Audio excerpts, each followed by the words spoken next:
Bom, navegantes da web, hoje a gente está aqui com a Carol e a gente vai conversar agora umas funções mais específicas sobre o relacionamento dela com a Marvel. Tranquilo, vamos lá.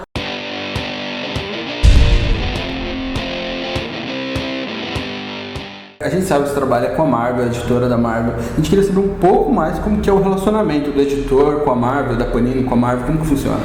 Cara, isso assim, esse é um grande privilégio do Levi. A gente não tem muito contato direto com a Marvel, né? Tudo, o trâmite, toda a negociação, todas as coisas são feitas através do Levi, do Érico e o pessoal, contato de marketing, a gente tem a Vanessa. Então, é tudo bem separado mesmo. Aqui fica mais a parte editorial, né? A única coisa que a gente recebe direto deles são os encadernadinhos, aquelas revistas que eu mostrei, que às vezes a gente manda para tradutor e tudo mais. Mas assim, em princípio, diretamente com eles, só o Levi, que se diverte. Uma dúvida de todo leitor de quadrinho que vai na banca e compra mensais é como é feita a escolha de um mix. Ela fica a cargo aqui no Brasil, vocês, como que funciona esse relacionamento editor-mix? Tá, normalmente a gente no começo do ano recebe uma programação que é feita direto em acordância. O Levi, o Érico entram em contato e eles recebem essa programação já pré-determinada. A gente não tem direito de escolha, assim, o editor, o que a gente escolhe às vezes é o miolo, coisas de miolo, a gente costuma colocar, mas miolo o quê? Miolo anúncio, miolo capa variante, miolo detalhes que sobram. Porque as histórias em si, elas já vêm separadas, a gente já recebe uma programação, ela tem alterações, então a gente sabe, por exemplo, ela vem toda distinta por cores. Então a gente sabe que o que está em preto vai ser editado, em que está vermelho pode ser editado, então em verde a gente tem aí a possibilidade de editar. Mas normalmente ela sempre é atualizada semestralmente, ou às vezes como entra no título, como às vezes o Aranha Verso, que acaba entrando, tipo, a galera bolou esse mix, tem as edições, então a gente vai publicar, aí a gente tem uma reunião aí de vez em quando. E a reunião com a Panini é feita mensalmente, né? A gente sempre tá conversando com o Levi, conversando com o Érico, o pessoal, para ver direitinho o que a gente consegue. Então, gente, desculpa, eu não consigo mudar o mix da X-Men Extra, é um desabafo editorial agora. Eu já recebi acho que umas 3 vezes por inbox do Facebook, olha, na próxima X-Men Extra você coloca XYZ. Eu adoraria, juro, mas a escolha não é feita por mim, cara. Então, ela já vem programada no começo do ano e às vezes até no final, por exemplo, final de 2015, a gente já tem uma longa estrada aí pro que vai ser feito em 2016. Sempre aguardando confirmação, mas a gente não influencia muito nisso. Entendi, porque senão só ia ser mix bom, né? Muita treta, muita treta, muita treta! O problema do mix é que algumas histórias que... Existem alguns fãs que querem ler e que infelizmente acabariam órfãos, né? Exato. É um jeito de atender todo mundo. Exato. Então, assim, às vezes é um leitor que compra extra só por causa da X-Force, tem um leitor que prefere só a parte dos X-Men e não lê. O próprio Ultimate Mix menor, né? A gente tinha o Ultimate Marvel aí, muita gente comprava pra ler o Miles e não prefere, mas recebia muito elogio de quem lia Ultimate FF, que tava curtindo pra caramba. Então, galera, a gente tem que tá aí pra todo mundo, né? Verdade. A Panini, ela tem também um negócio legal que é o Hot Site. Sim. Aí como funciona o Hot Site, né? Porque às vezes a gente descobre algumas coisas no Hot Site, às vezes não, e é um mecanismo legal. Como que ele é? Como que ele funciona? Quando a gente começa a produzir uma revista, assim, normalmente a gente começa pela capa, né? Então, como toda a capa é feita aqui, que a gente acompanhou ali o Maurício mexendo um pouquinho, fica mais fácil da gente aprontar isso e tem a necessidade da gente já jogar isso para vocês. O conteúdo, normalmente a gente já sabia, então já foi preparado no Hotlist, aquela última página que fica uma tarja vermelhinha, ali a gente já preparou, então isso a gente junta e a gente disponibiliza para o pessoal da Panini. Muitas vezes o Hot Site Marvel e DC, eles são alimentados aqui mesmo pelo Rodrigo Guerrino, que é um outro editor, e o Bernardo. Se eu não estiver enganada, gente, mas com a certeza que é isso. E aí, todas as informações são alimentadas por eles, baseadas nisso que a gente já escreveu. Claro, às vezes aumenta um pouquinho o texto, às vezes diminui, porque às vezes questão de espaço. E aí é lançado um checklist geral, que é aquele checklist que às vezes até vai para outras revistas, para outros sites, acho que não sei, acho que vocês recebem também, né? E então assim, é meio que tudo feito em conjunto. E aí quem alimenta mesmo, quem responde mesmo são os próprios editores. E às vezes acontece, alguém, como eu cuido mais do Aranha, então às vezes tem alguma pergunta mais direta, eu passo a resposta para o Rodrigo, mas quem responde oficialmente é o Rodrigo. Entendi. E aí a mesma coisa com a DC e o Bernardo. Tá ok. É um canal bacana. É um canal bacana. A gente tem essa coisa. Tinha um e-mail da Marvel, muita gente não usa, às vezes recebe, às vezes quem recebe é o França e tal. Então eu não sei, assim, geralmente o que cai pra mim, que às vezes a galera entra em contato, eu tento responder aí de um jeito ou de outro. Tá ok. Carol, dentro desses títulos, é claro que tem roteiristas que escrevem muito, roteiristas que escrevem pouco, mas existe algum que sempre dá trabalho por ter muita coisa para editar? Ou a adequação, né? Que é tipo, a localização. É um problema que eu vejo que deve ser muito pesado aqui. Sim. A gente tem alguns autores assim que capricham muito em idiomas, assim, sabe? Aquelas figuras de linguagem. E aí, às vezes, acontece muito da gente ter que perder a piada. Porque, uma por conta de faixa etária, às vezes que não pode entrar um palavrão que foi feito a piada ali, ou que deixou a intenção de. Então, alguns títulos a gente tem mais liberdade, né? Com o Deadpool não tem como. A gente, claro, não aprofunda muito nos palavrões, mas a gente sempre tem uma válvula de escape ali, é um personagem que cabe isso. E às vezes acontece dessas adaptações, mas assim, trabalho mesmo. Normalmente, coleção histórica dá muito trabalho por conta de ter muito texto. Então, assim, é uma galera... Gente, a gente tem que pensar como a galera pensava na época, né? Anos 60, 70 ali. Não era todo mundo que tinha TV. Sim. Computador, acho que não fazia nem parte de passar pela ideia da galera de ter um PC em casa. Então, assim, como que se distraía? Eram revistas, eram livros, eram coisas... E aí, mas é um trabalho que eu acabo curtindo porque eu tenho um banco de dados enorme de gíria dos anos 60, 70... Mas isso virou um hobby, assim, eu comecei a fazer pro mestrado, o mestrado mudou de caminho, então eu tenho isso guardado. E aí todo o trabalho que tem de coleção histórica, sempre que cabe eu vou lá e jogo uma gíriazinha das antigas. Uma coisa, mas aí é uma questão mais editorial. E assim, os de hoje em dia são bem mais tranquilos, cara. É sempre bem menos texto. O desenho fala um pouco, né? Complementa o... Ajuda muito. E na época era mais duro, ainda tem essa, né? A imagem era mais dura, mais estática. Ali você tinha mais uma coisa de soco. E aquelas explicações eternas. E agora eu vou dar um soco na sua cara. E tipo, já tá vendo que ele vai dar um soco na sua cara. Assim, eu vou te dar um soco e fala, eu vou te dar um soco, cara. Eu tenho que defender esse soco. Exato.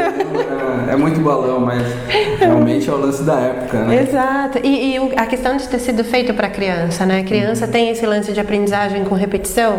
Então você vai ver toda vez que aparecer o personagem, vai falar de novo o nome dele. E assim, a gente não tira, né? A gente mantém o mais na íntegra possível para não ter esses cortes que houveram no passado e essas opções editoriais. Mas a gente mantém. Então fica lá, Thor, você, blá blá blá. Muito legal. E a gente mantém isso, mas é o direcionamento do material. Coisa que a gente vai sacando isso com o tempo, com pesquisa, com estudo. Mas é bacana. Carol, agora uma coisa que a gente percebe, a gente como veículo de internet, a gente tem muito hater, né? Tipo, tem um cara que não gosta de uma coisinha que a gente fala, não concorda, em vez de debater, acaba sendo chato, ao invés de criar uma conversa, um canal de diálogo muito chato. Então eu queria saber, se nesse meio você enfrenta muito fã chato? Cara, às vezes a gente pega, assim, eu não diria que são chatos porque eles não me agridem diretamente, assim. Mas às vezes eu vejo umas páginas publicadas, tipo, deveria ter sido traduzido dessa maneira, deveria ter sido feito assim, assim, assado. Gente, a gente lê mais ou menos aí 300 páginas de quadrinho por dia. Nossa. Então, assim, o trabalho de tradução é feito por um tradutor separado, né? Então a gente... Qual é a liberdade de eu mexer no seu trabalho, sendo que você me entregou o texto dessa maneira? Claro, algumas coisas a gente consegue adaptar, mas como eu tenho a preferência por editar de uma certa forma, como eu já falei dos balões eletrônicos do Aranha, que eu prefiro colocar em azul, eu sempre brinco com as 3 cores, mas tem horas que assim, a gente não consegue influenciar em tudo. Então tem horas que a coisa acaba passando. E aí eu vejo assim, nunca fui agredida diretamente, mas eu vejo algumas páginas flutuando soltas sem nenhum comentário. Falo, nossa, levei mais um na cara, devia ter feito assim. E às vezes assim, gente, às vezes escapou mesmo. A gente é ser humano, tipo, tem dor, lê pra caramba, tá cansado às vezes, e a gente tenta de coração, gente, não é puxa-saquismo, não é porque eu tô na frente da TV, a gente tenta fazer com a alma mesmo. Porque acho que todo mundo tá trabalhando aqui curte pra caramba. Sim. Então é um amor em forma de trabalho, mas é trabalho, tem responsabilidade, tem prazo, tem coisa. E às vezes escapa alguma coisa que você na hora não sacou por estar lendo aquele miolo. Então, gente, sorry, assim, mas vocês vão continuar xingando. Mas acho que é mais essa coisa do miolo, que o cara queria determinar o miolo, ou não gostei disso aqui. Tinha que ter sido feito de outra forma. Então, até que são mais amenas, né? São mais amenas. Não, eu não posso falar tanto. Acho que acaba sendo mais pesado pra vocês com os vídeos do que com a gente. Às vezes a galera pesa demais. Aí, Carol, como você tocou nesse lance de amor, né? Amor aos quadrinhos. Você, como editora, tem algum material que você vê que não entrou ainda, ou que vai entrar, ou que você tem muita vontade de que relancem, ou que lance que ainda não foi lançado? Cara, tem, assim, muita coisa. E a gente acaba ficando assim, vontade de editar, quando eu entrei aqui, eu tinha muita vontade de pegar Vingadores, assim, porque eu curtia o material. E por causa da física também acabava lendo algumas coisas. Teve uma época que mas eu comecei a corrigir fórmula do Reed Richards. Eu comecei a dar uma olhada, aí eu louca, você tá revisando o texto e não fórmula. Mas era coisa do trabalho. Então, aí depois eu fui perdendo esse Maria, assim, quando caiu o Aranha, porque era aquela coisa, impossível, né? Será que um dia eu chego a pegar alguma coisa de linha principal? E, assim, cada coisa que sai é um surto. Eu gritei quando eu recebi o e-mail para ser chamada a trabalhar aqui. Eu grito quando eu recebo, às vezes, o material. E, cara, eu não sei, acho que se eu tivesse tempo, acho que eu queria editar tudo. Tudo que ficou perdido, tudo que acabou saindo por outras editoras aí, né? Tem muito material legal que... Cara, eu se eu pudesse, eu editava a vida toda, de toda a galera da Marvel. Nossa! Isso que é paixão, hein? Desde o início, do quadrinho zero do quadrinho zero até hoje. Acho que eu editaria tudo. Pra gente ter, sabe essa coisa de você olhar na estante, tá tudo ali, tá tudo completo? Cara, eu acho que eu não teria um título ou outro assim, que eu fico até contente quando tem esses relançamentos, quando sai, tipo, o Carniceiro dos Deuses, eu achei maravilhoso, assim, é uma coisa que às vezes a gente vibra de, ai meu Deus, fechadinho. Mas acho que eu editaria tudo, cara, assim, não tem um assim que eu tiraria. Nossa, muita paixão mesmo. Eu acho que eu queria editar tudo. E até de outras linhas, de outras coisas. Mas você já traduziu DC, né? Traduz DC ainda. E também já editou, né, quadrinhos da DC. Eu editei via Eagle Moss, na época da Eagle Moss, que saíram aqueles 4 primeiros capas pretas. Então, alguns estão comigo ali. Aí, Você sentiu a diferença ou não? Sinto, eu senti a diferença, assim, esses encadenados da Eagle Moss, capa preta, tinha sempre, por exemplo, o silêncio do Batman ali. Gente, o texto é muito mais sério, é um texto mais obscuro, você acaba mantendo uma coisa mais sombria por conta do personagem. E aí quando chega no final, que a gente lançou a primeira história ali que saiu o Batman, né, era outra coisa, tipo, era um Batman muito engraçado, a arte é diferente, o quadrinho é bem mais leve, o cara com arma na mão, cara, é completamente totalmente, são 2 textos, 2 universos completamente diferentes. E aí eu tive a honra de traduzir a Canário, né, esse último material da Canário encadernado. Eu achei sensacional, mas já é uma pegada bem mais leve também, mais delicada.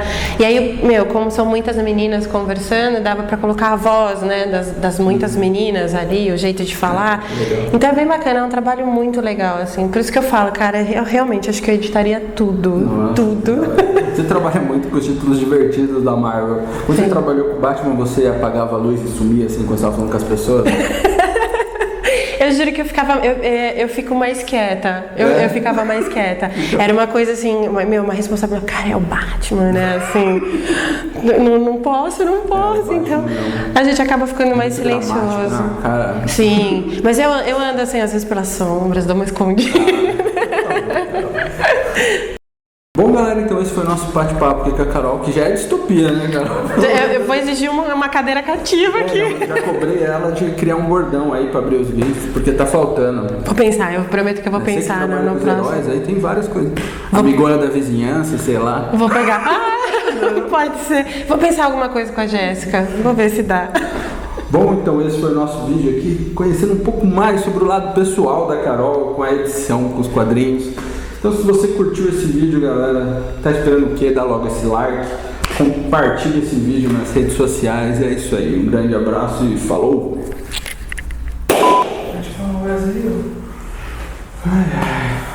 Carol, você já devia ter uma abertura para esse programa, né? Eu devia pensar, né? Eu não penso nisso, eu preciso criar alguma coisa. Bom Marvel. Me senti a Danvers agora. Bom Marvel. Miss Marvel. Vamos fechar então. Ah não, vou falar do Fanchado. Quiseram dar uma ponta de falar dele, Quem? é o Falcão de Azul. Gente, olha, nunca me toquei. É um cara que ele é mó fodeu, assim. Que massa, eu nunca sabia. Eu nem sabia. Meu Deus, que que medo. escolha, que foi isso aí? E isso virou, a galera colocou no meu computador, aquele screensaver bem editou minha vida. Um dia eu cheguei e fui pegar café, quando eu olhei, eu volto, meu Deus, que exato.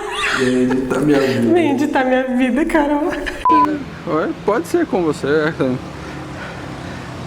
Dá tchau aí, Carol. Ah. Caraca. Depois que eu falei da furadeira, ele não foi falar.